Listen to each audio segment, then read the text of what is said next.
Hey, Beaver. She's a beaut, Clark. Yes, she is. We just pulled the combine out here this afternoon. And it's probably going to be about a week or so of going through it, probably all together. Right now, we are working on the feeder house chain, going through and deciding what we're going to do as far as shortening up, because it does have a lot of slack in it, and to get the adjustments to where we need them, because before we started working on this, all the adjustment was out of it. So what we want to do is we're going to loosen everything back up and make sure that we can take one of these offset links out of each one of these strands, and that'll tighten it back up and get us back to where we need to be. I haven't gone through and done any of the oils, the filters, or anything yet, but I mean, she's only been out for 2 hours. And right back to what I originally said, we got about a week total of just odds and ends we got to do to it, and some of that odds and ends does include getting the dealer here and have the dealer work on it. The air conditioning, I'm hoping, just needs to be recharged, because yes, even though you turn the switch on the dash, or on the headboard or whatever,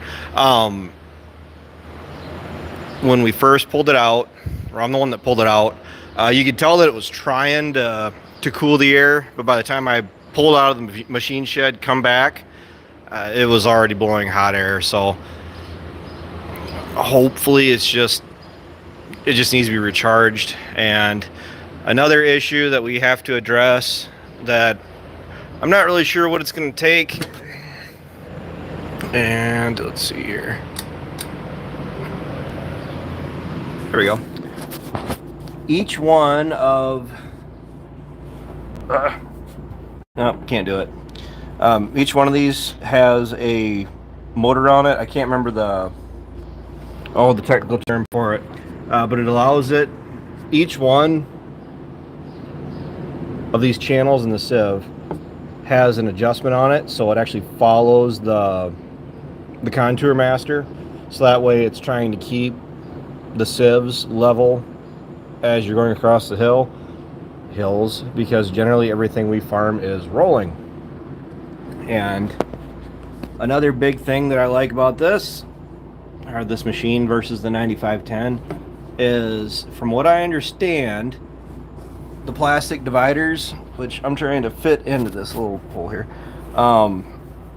these actually don't come standard. These are part of that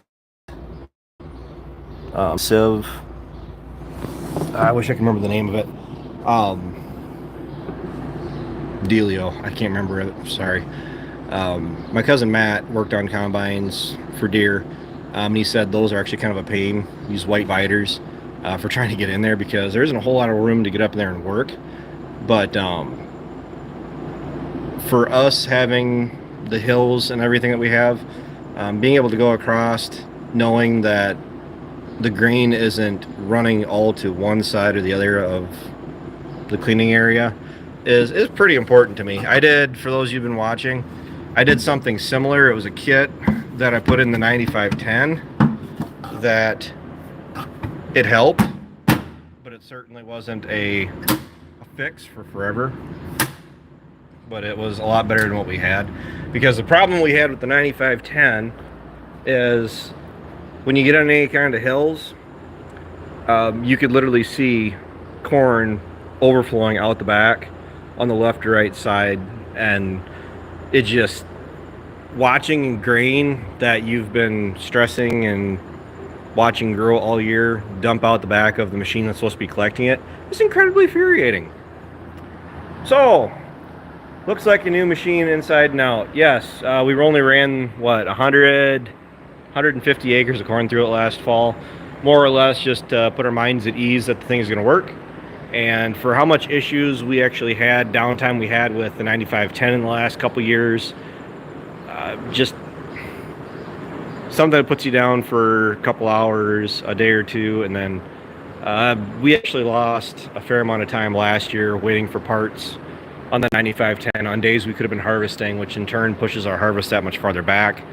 Being able to go across the field making a 30-foot pass, pulling in 30 feet of soybeans or 12 rows of corn is definitely going to speed up harvest, and this machine pulling in more material is going to do a better job than the 9510, which is a smaller machine, pulling in half the amount of grain. So that's kind of what we've been working on today, working in the shed. The amount of rain we got, everything's wet, soft. Of course, it got done raining at like 2-3 o'clock this morning. We had about 4.5 inches, 2, 3, 3.5 inches over this past weekend, and I'll take it.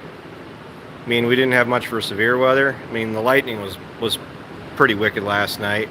It's not really common for Calvin, my dog, my golden retriever, to get skittish or scared, frightened by loud noises or thunder or anything.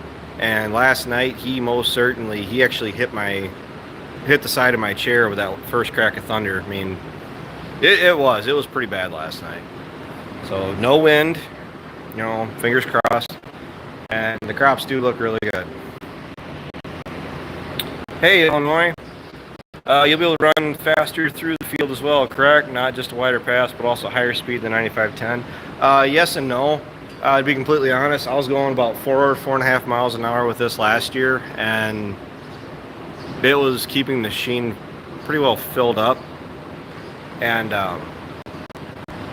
we're already outpacing our grain moving capabilities as far as keeping it away from the combine.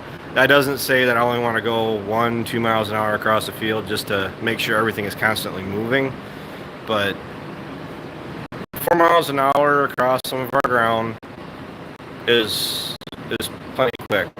I do believe we're looking at Dad is looking into doing the row sense for the corn head, so the combine will actually sense the corn rows, so you don't have to worry about steering it quite so much.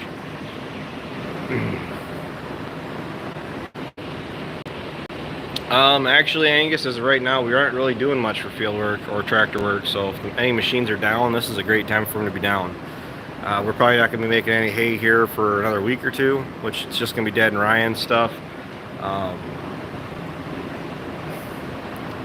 The valley isn't going to get made till the end of the month in September. It's going to be the last stuff we make.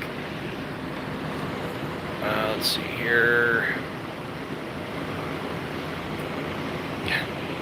How much grain does your combine hold? What is it, like 450 bushels, give or take? Because until we put the grain tank extensions back up, which is all folded down, the extensions actually fold out once, and then they fold out again. So they fold out twice, and that's a lot of grain this thing's got going across the field. The only thing is, I haven't touched either of the grain heads. We just got the combine out. The only thing is that with the corn head especially, I haven't even put the grain platform on it yet, but with the corn head, this machine gets very front heavy, especially if there's no grain on the machine, and I wish there was a cast weight option we could do to put some weight on the back end of this thing. I was told that a lot of locals are putting liquid in the rear tires.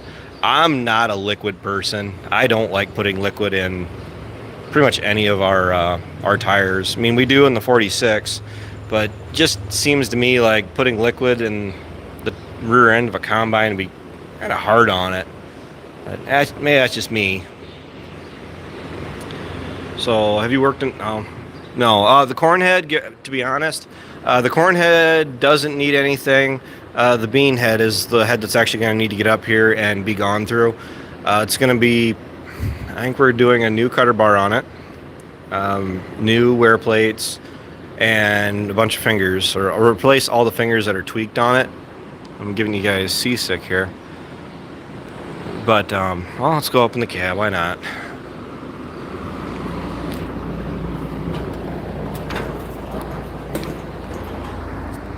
I say it's dirty, it's dusty, it's got bird poop on it yet.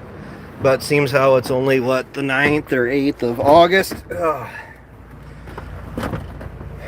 Going through and getting carried away washing this thing up really isn't a priority right now, because it's, you give it another week sitting in the shed after you wash it up.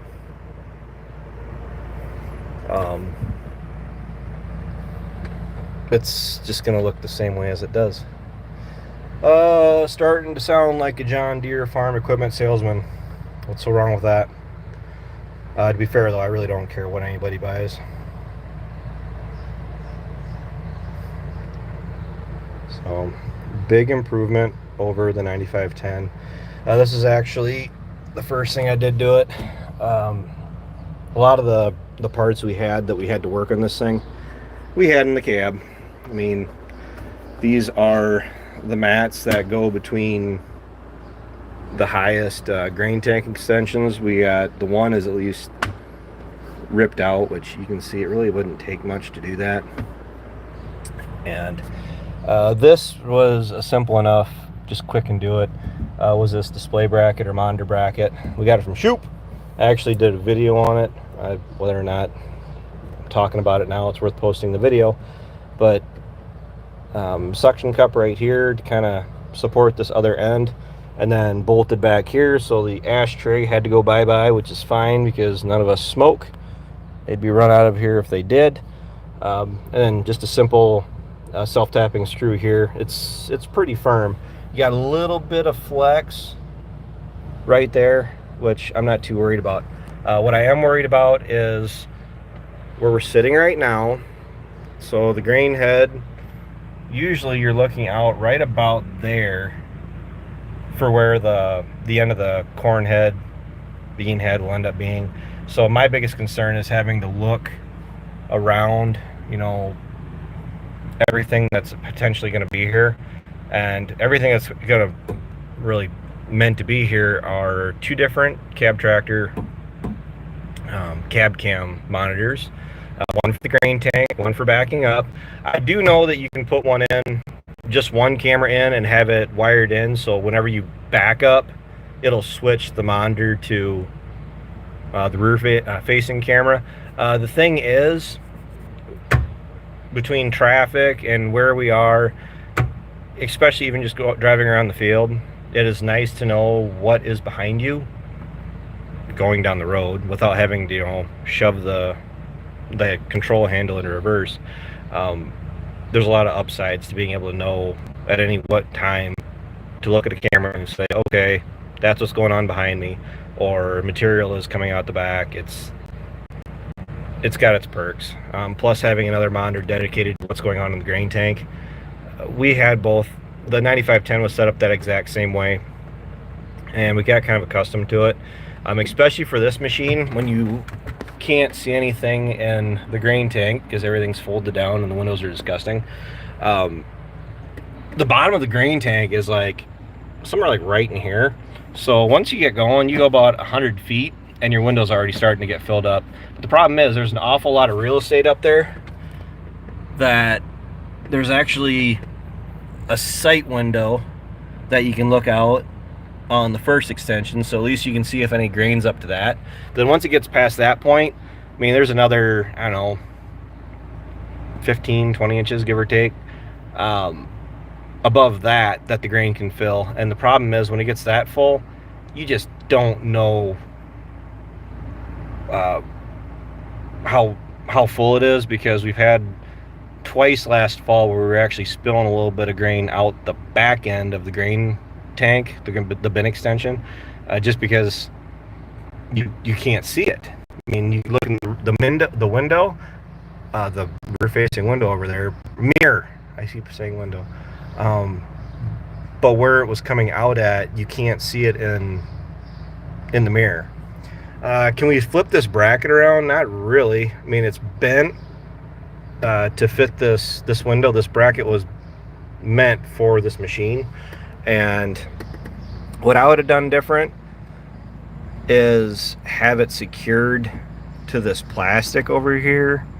If you could self-tap it in some way, shape, or form, which if you got creative, I'm sure you could do something, but this will end up doing just fine. Having a little bit of flex here might be a good thing, to be completely honest with you. I'll go through and put some glass cleaner on it, because all it is you loosen that up and I can pop that suction cup off. I'll go through and hit it with that glass cleaner, and that way I know it's got a good fit, good connection. So that way, when I start putting the monitors on here, it won't be a big issue. And it's more of a creature comfort thing. But seems how this is meant for like the X-Ram mounts and putting multiple brackets on it. I'll end up getting one of those X-Ram cell phone mounts for the combine, like I got for all the rest of our tractors, and I can mount that in here. And then, as silly as it sounds, I've been using Bluetooth speakers with my cell phone for music, because I tried using this for music last year with the aux input, but it was catching a lot of frequency, and the thing, ooh, I don't like that. Oh, that's by design. Never mind. Huh, you can turn the radio on with the key off. You guys just learned something new with me. So, a little Bluetooth speaker back here out of the way where it's not going to be, you know, line of sight or anything, plus the cell phone mount. We'll be good to go. I got the power plugs. Whoops. Sorry. The power plugs for plugging my USB connector into it, and that'll be good to go.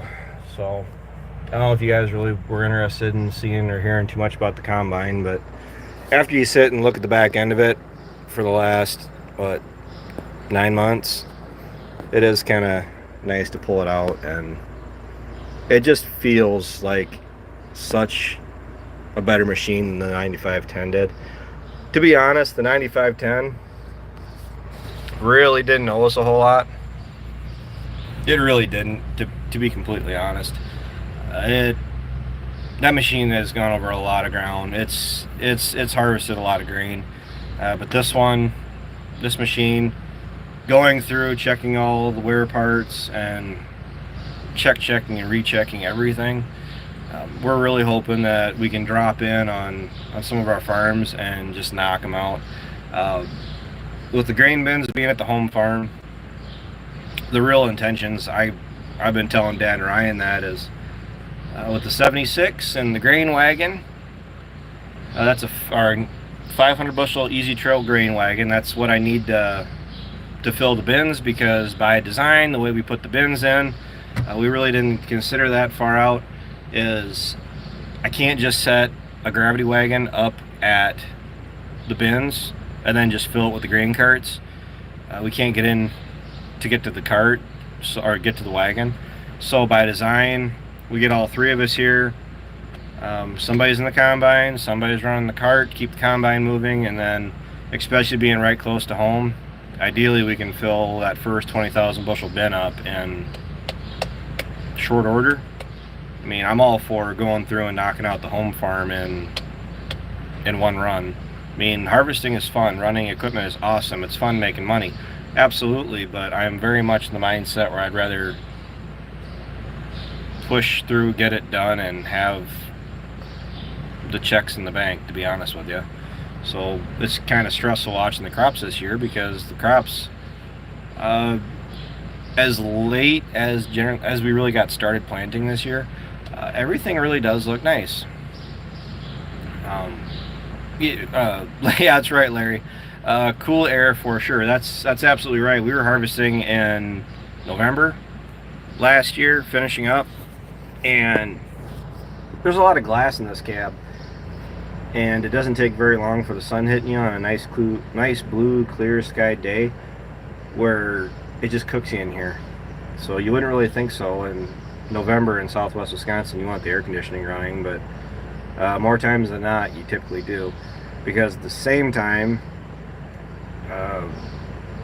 if you're wearing heavier clothes, like your work clothes, your work coats, sweatshirts, whatever, and sometimes you can get hot wearing your winter clothes, and normally you could just take them off because, oh, whatever, I'm in a cab. But if you're getting in and out of the machine very often, I'd rather just run the air conditioner. Ross, what? The what? I know I'm tripping over my words really bad right now. I wasn't planning on doing a live stream, but I'm all over the board. Finishing hay in September should be less stressful knowing you're starting beans with this and the 30-foot header. Absolutely. If we were set up with this last year, we would have had beans done in about a week, because we had a week there the end of October. I think that's how that played out, right? End of October, end of September, 1st of October, we had about a week there where we had great harvesting conditions, but with the 9510 and a 20-foot head, then that 20-foot head had, demons of itself. It's a week straight of cutting beans with that setup we had previously.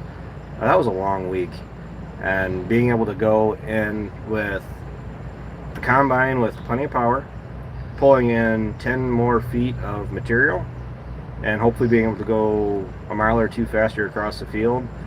I'm hoping we can burn through beans fairly quick. I'm not a big fan of soybeans. I mean, more or less just harvesting them, to be completely honest. Just maybe I'd get a lot more excited for running soybeans going forward here. You can harvest with confidence. Doing anything with confidence. Happy with your hay crop this year overall? Yeah, give or take. Justin Risinger. So, no wheat, no rye for us. Absolutely not. I got a lot of flack in the last baling videos down at the valley about complaining too much, which I was not complaining. For everybody that's giving me shit for complaining, I'm stating the facts. The hay crop didn't perform like I expected it to. So, if it's going to keep being a thing, I just won't reference how stuff is performing. You can't be honest on here anymore for whatever reason. Get kind of sick of that. Draper in the future, ideally. Right now, the bean head that we got, it was more of a convenience factor. It was there, it was available, it was the right price. The all-wheel steering head for it is very important. We do have that. What is that? Is that an Underfirth? The header cart with the tricycle setup on it, where it's got the dolly wheels in the front. Hey Pat, hey, you got a little. When did YouTube add the little hippo things? Huh. Hey, on that note, I'm not trying to squeeze people for cash.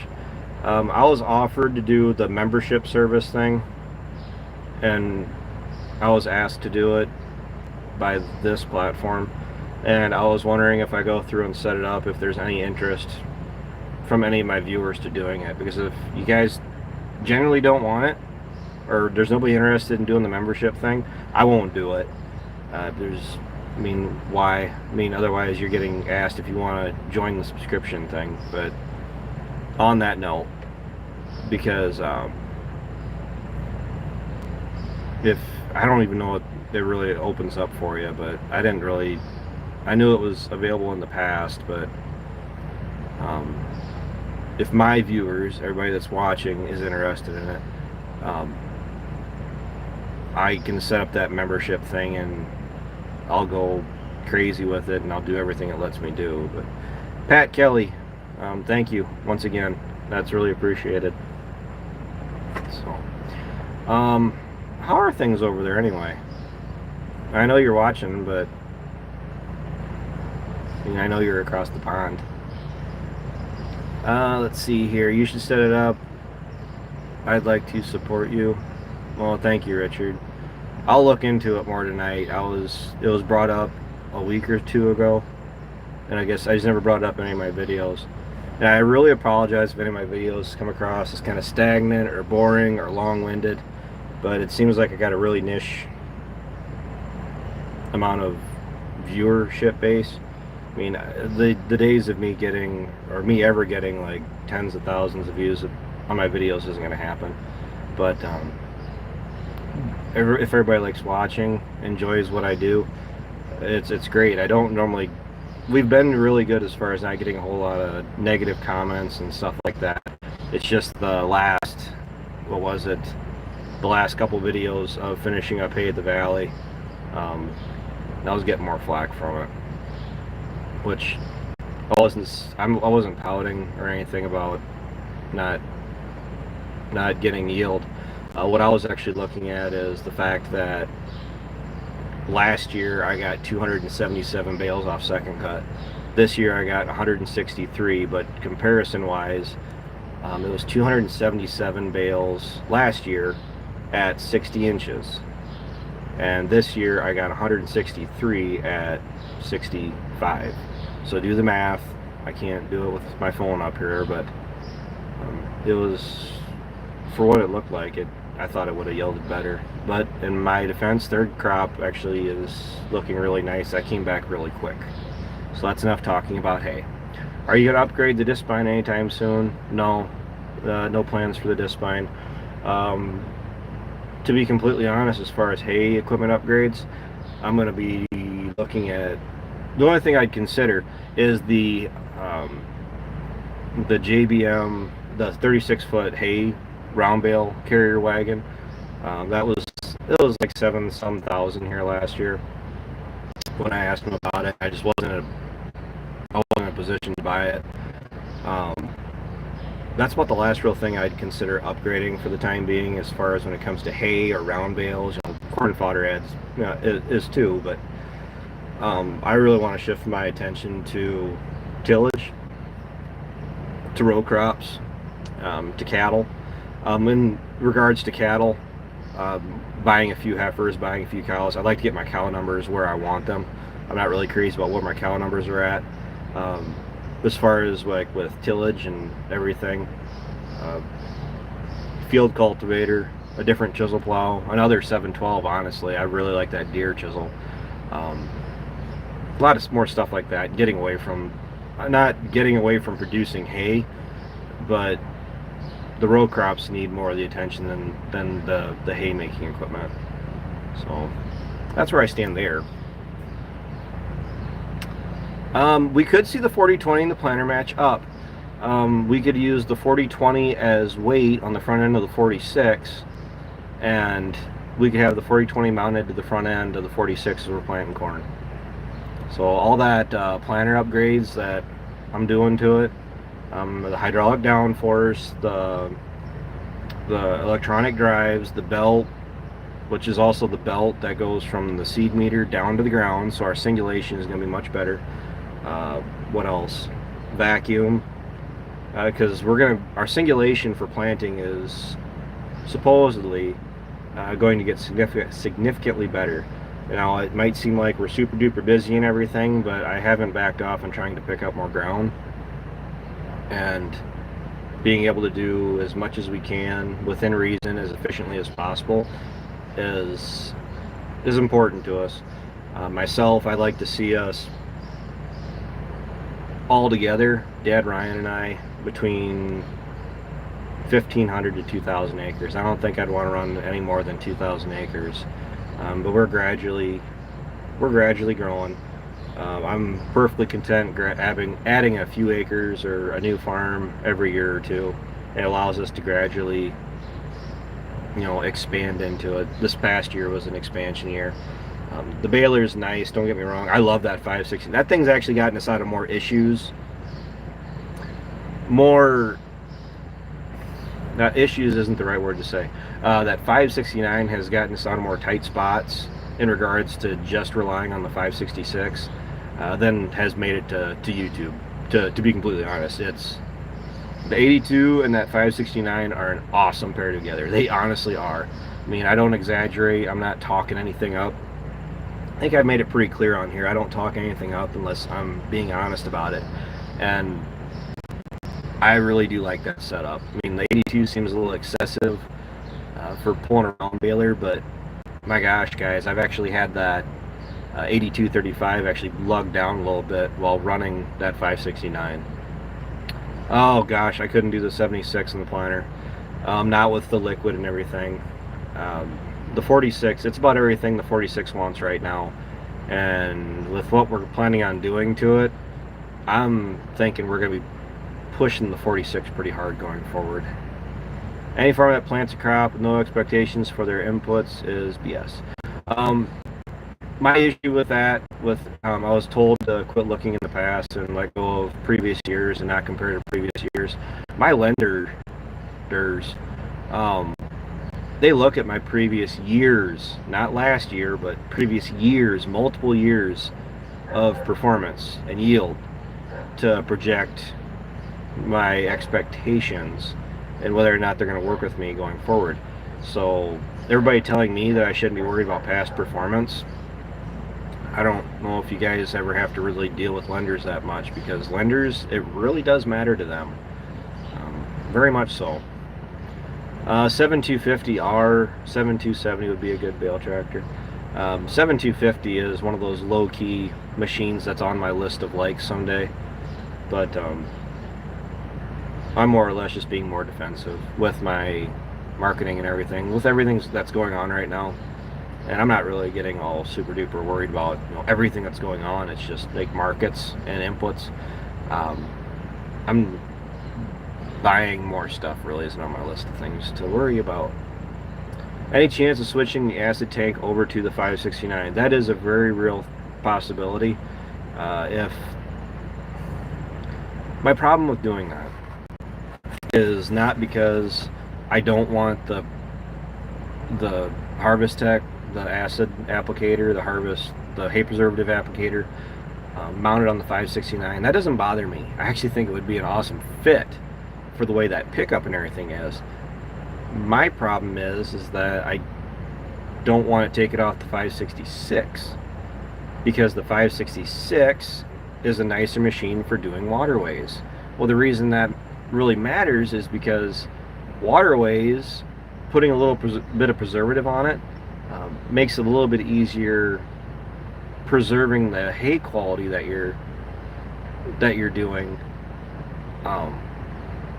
as opposed to just making it without putting any preservative on it. Because the sun in 10-foot tall corn right now, the sun really doesn't get a whole lot of time to dry those windrows out.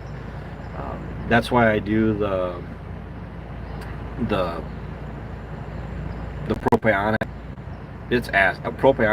buffered propionic acid, if I said that correctly. I did my research when I started doing that. Angus is right, it does rot the metal if you leave it, you cover everything and you leave it on the baler.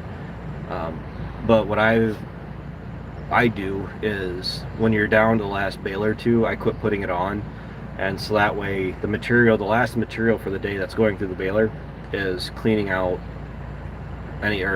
collecting any of that preservative, and that's really helped. There's a couple different products that I was told absolutely not. The one that turns to a gas, right? Which one is it? They sell it local. I don't do any drugs, folks. I'm clean. I'm a very straight-laced person, whether or not it seems like that on here. But, hi, David. How's it going? But no, there was a certain product that's sold just in the next town down where it actually turns into a gas, and they say it works really great because it gets in the bale and then it turns into a gas and goes throughout the material in the bale and expands. You get perfect coverage. And then I looked it up online, and they're like, yeah, you won't have a pickup within 2 years because that stuff is that nasty. So I'm happy with the product that I use. It's expensive no matter what way you're going to cut it, but it's worth it for being able to sleep at night, not worrying that your material is going sour. 40/20 on the 566, maybe. The 569 is a lot of baler. I don't miss a small square baler at all. We just saw one here for sale locally, and I think we all gagged a little bit. I know we do not miss making small square bales. Even if you switch to entirely mechanical, as far as using skid steers to collect it and putting it on trailers, I have no desire to deal with small squares. There's no market for them. Guys, I don't know how much I've really like, said it to you and how much it's really come across, but uh, even the hay market right now is nothing. Pretty much I've been told none of the local auctions want hay. They don't want any material because the stuff is not moving, which is fine because I put a lot of my stuff inside, at least the stuff that's worth putting inside, and the rest of the stuff is still spaced out where I'm not worried about it going super bad on me. So as soon as I can move it, I will. The 82, yeah, that is $14 to $20 for 2-string bales here in Colorado. Okay, Zach, around here, $3.50 a bale. It's not worth it. It's not worth it. The 82, as far as upgrading the 82, I don't really see that going away until it gets closer to 10,000 hours. It's only got like 4,000 something on it. You're right, hay will move when it starts getting cold and there's snow, dragging on the cow's tails. There'll be a demand for it in some way, shape, or form. I was just kind of hoping I could move some of it over the summer, so it's that much less I had to deal with in snow and ice. The 82, yeah, I definitely want to get something bigger than the 8235, whether it be an articulated or another like 350 horsepower tractor, but 235 horse for the kind of implements that we'd like to be pulling, it isn't enough tractor. Nope, I wouldn't want a big square baler either. The reason being is because then I don't have enough storage for them, or logistically to get all the bales moved in time ahead of a rainstorm, or the manpower. Round bales, the reason I like round bales is because I can wrap them 4 or 5 times, and then that allows the bale to shed that moisture easier when you got it wrapped so tight, because I got the pressure maxed out on my balers that when you have 4 wraps of net wrap on it, then it definitely keeps the quality of the material. Machine fire, as far as completely burning machine down, no, not in my lifetime. I don't know if Dad or Grandpa has. I'd have to ask Dad. I've had machines on fire before where flames were coming off of them. That would be the round baler. This pine actually had a couple flames on it here right back when that was that 936. That was just residue material that built up on it. So I just joined what's going on with combine. We're going through it. We're getting it ready to go. The reason that we're going through the combine now is because it's not hot and sticky, gross, humid out, which is good, but to be honest, we're a third of the way through August. We figure, let's just say 2 weeks. It's going to be about 2 weeks to go through everything on this machine, and then we park it back over in the corner and forget about it until the end of September, because what's going to happen here is the end of summer running includes going through and making all of our hay one more time. And to be honest, Ryan actually has 30 acres, 25, 30 acres, where he wants to get 2 more cuttings off of it. So we got to find time here to make, which won't be much, to make that. And then we got a bunch of posts that we want to put in. I got a bunch of random things that I want to do. I was actually even doing the planter upgrades. There are still plans to go through and build up the planter before harvest. So that's a couple days lost right there, and that's stripping the thing down to frame. We're going to see what the seed disc openers look like when we tear them apart again, because these have 2 years on them, and they should be good for a couple years yet, but if they start to show any real signs of wear, I'll replace them. So I'm willing to throw money at equipment to keep equipment maintained, so it's good to go and things aren't starting to get shaky and loose, to make money. You gotta spend money to make money. So that's where I'm at there. 8300 classic, almost 30 years old. 8300 mechanical front wheel drive. I would rather have a 10 series just for the electronic updates. I think the 8100 series, I'm really not interested. I'm going to be completely honest. A nice 83 or 8410, if it was taken care of and wasn't parked outside all the time, you could talk me into something like that. To be honest, somebody did try to talk me out of the 30 series tractors machines. As far in regard like the 7530s and stuff like that, or they've had, was it EGR issues, turbo issues? I can't remember the post now. But he recommended that. He's like, go back to what, the 20 series.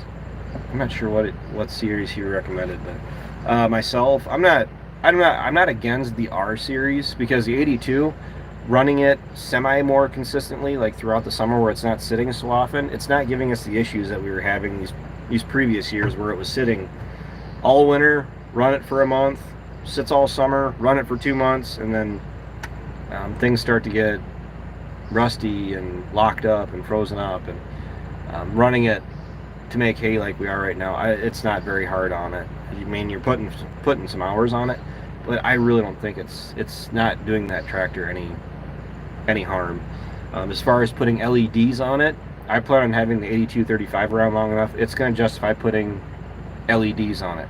The problem is you're talking well over $1,000. I think it was $800 just to do the lights on the top of the cab. That didn't include anything on the fenders, the mid mounts, or the front end. So you start talking a couple grand potentially, depending on what route you take, just to change lights out of any of these machines. That right there is exactly why not everything has gotten the LED treatment on them. The combine, to be completely honest, I'm not against putting LEDs in the combine. It's just the lights that it does have on it work really well. And I believe the combine kit, that was $1,100 last fall, I want to say. Not certain, but I want to say. As far as LEDs failing, not lasting as long as halogens, the big thing I was always told is you got to be careful with letting them get too warm. That's what you got to make sure that the vents that are built into the back of them and everything do stay open, because the biggest enemy to LEDs is heat. If they get too warm, you've already lost the fight. I mean, they start going south. I replaced one in the 76 already of the rear fender. I have one of the upper cab lights that is failing. It's half the light. LEDs are burnt out of it. And I have one of the front cab lights, the upper roof lights, that are failing. It's failed. It doesn't even turn on. So I'm going to be replacing all those yet. LEDs are worth it. For how much I'm in the 76 in the fall and on the road in the fall, I'd rather have the lights. I'd rather people know that I'm coming from miles away versus popping a hill and, oh, there's a tractor. So you won't get the duals in the 76. The duals for the 76 are right there, right behind that case chisel plow. Those are the duals that were on the 7400 way back when we still had the 74, before the farm sale and everything. I don't want to put them on. I don't have any real reason for them. If they were axle mount, I'd probably consider putting them on, but those clamp-on ones and just tearing up the rims on my 76, it ain't gonna happen. It would make those irrelevant, but when the 76 gets to where it needs new tires, rears again, because it's my roading tractor, even though I sprung for the Michelin tires, I paid big money for them. They are starting to get worn, getting a little bit of cupping on them, but it hauls grain in the fall, it hauls hay in the summer.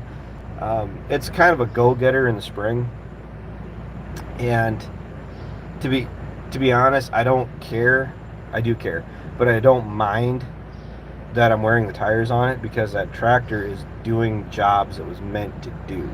But what I would like to do when these rears go bad, because the front tires will work, I've already looked it up, is put bigger rears on the back of the 7600.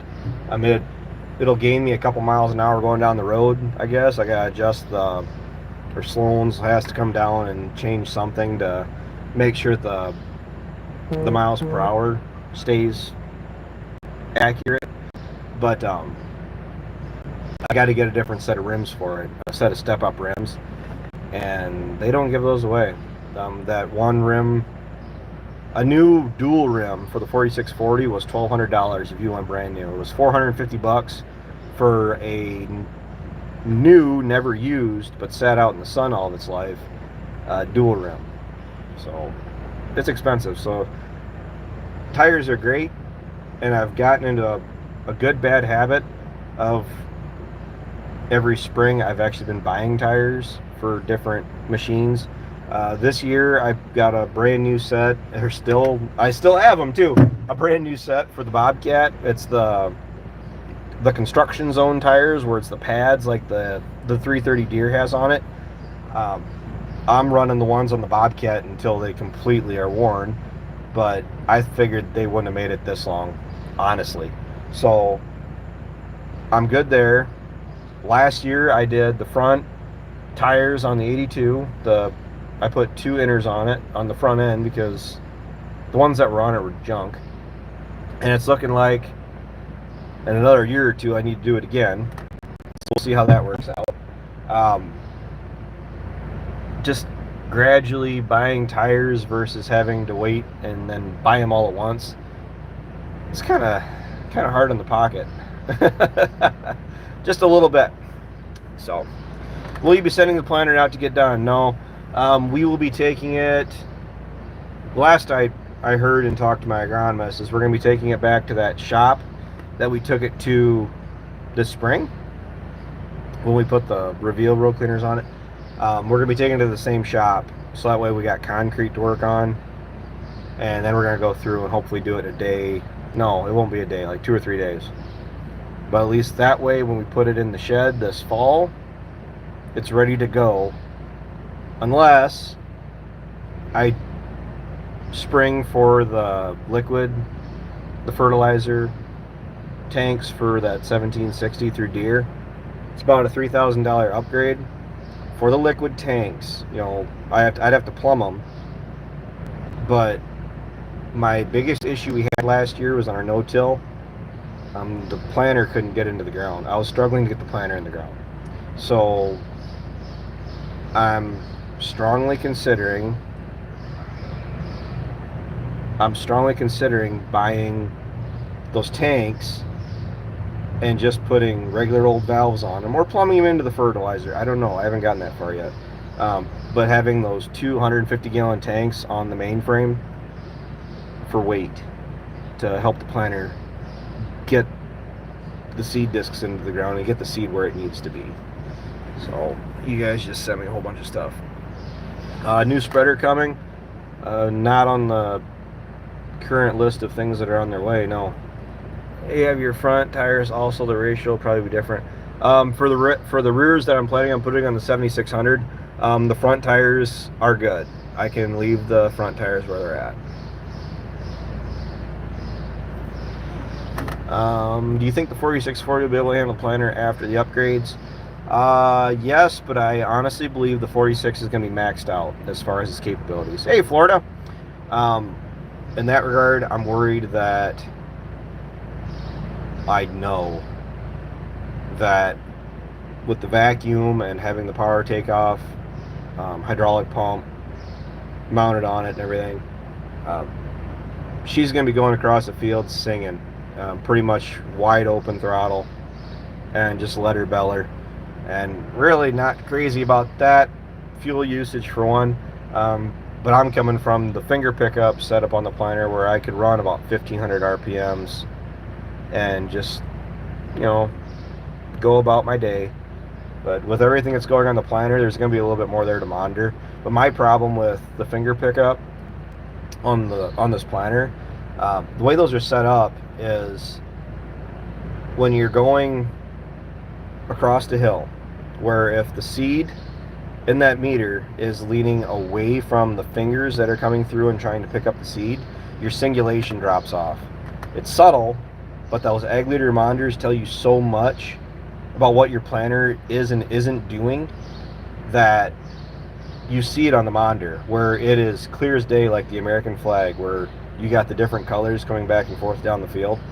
And I got one field that I plant straight, I got a few that I plant straight back and forth, but I got one field that I plant straight back and forth, and it looks like a flag, and it should not look like a flag. It should look like one solid color.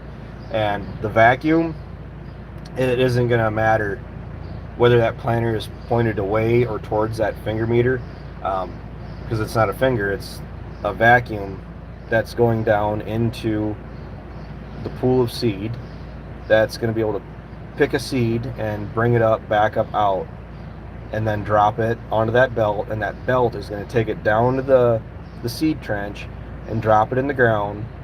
And then my 360 wave, my Schlegel closing wheels are going to go through, and they're going to cover that seed trench up. It's going to bust up sidewall compaction, and it's going to be making us some awesome yielding grain, in theory. So that's where I'm at as far as the corn and beans goes. I'm really looking forward to doing, I'm planning on doing cab videos while we're harvesting this fall, while we're running this. So you guys have that to look forward to. I'm really looking forward to harvesting some of my fields. They show some really strong potential, so I'm excited for that. But a lot of management went into it too. It's not like just putting seed in the ground and hoping for the best. So yeah, we got a lot of double years out there right now, which sounds to me like if you're in the right areas, that's pretty common. Let's see here. What are your feelings about electronic self-driving tractors? I'll be against them as long as absolutely possible, and ideally never have anything to do with them. Gonna want a video or two to hear the 46 and the planter next year. Well, as long as I'm doing YouTube next year, I'll still do it. As of right now, as of back in the spring, I was planning on this was going to be my last year doing YouTube. But like I said, I had a little bit more of a resurgence in viewers and a lot more support. So I mean, I'm in the middle of the road right now if we're going to keep going, or if I'm going to quit. But as of right now, if I decide to quit, there will be a definitive video on this is it. This is there's too many channels that are out there that they just quit posting, or they just went away, or they just disappeared, and I don't want that to be what happens with the rest of the story. When I decide that this is done, you'll know. How was the wedding? Ryan's wedding? That went pretty good. I think we're all glad it's behind us. See, that's the kind of comments that I like to hear, but there's way too many people that don't like the real videos. I mean, I know last year I was pretty bad. I mean, I was in maybe not the best mindset last year. Maybe I shouldn't have been posting last year. But at least I'm back to enjoying doing the videos, and it's a lot more fun to interact with everybody. I was getting more hate last year, which just fueled the negative video, and it was a never-ending cycle. So like this year, generally I haven't had much for people that were just trying to push my buttons, which for the most part, whatever. But the thing that bugged me was with making the hay down the valley here, I wasn't griping. I didn't feel like I was complaining. I still don't feel like I was complaining. I was just stating the facts that 120 acres and I only got 163 bales. It's a little disappointing, especially when the first crop stuff isn't moving. So it's another management thing that a person has to watch out for. I gotta let you go.